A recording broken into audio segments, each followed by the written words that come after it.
Hello everyone, in this video I will show you how to activate Lycamobile eSIM on your phone or on any device.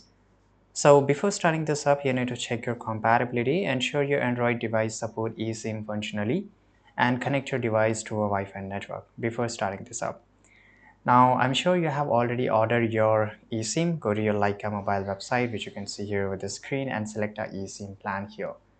You can get this option, Activate SIM here, and open your device setting, right, and navigate to the network and internet or mobile network.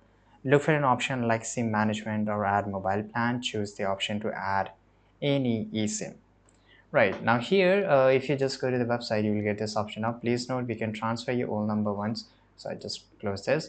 To activate, you can just enter your zip name, zip code, SIM number, PUK code, email address, and select language, and you have to fill up all this information and click on continue.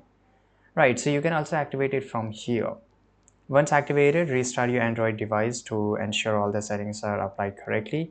After restarting, check if you can make calls, send message, and use mobile data to confirm that the eSIM is functioning properly. Thanks for watching this video. Make sure to like this video. If you need any help, let us know in the comment box. Subscribe.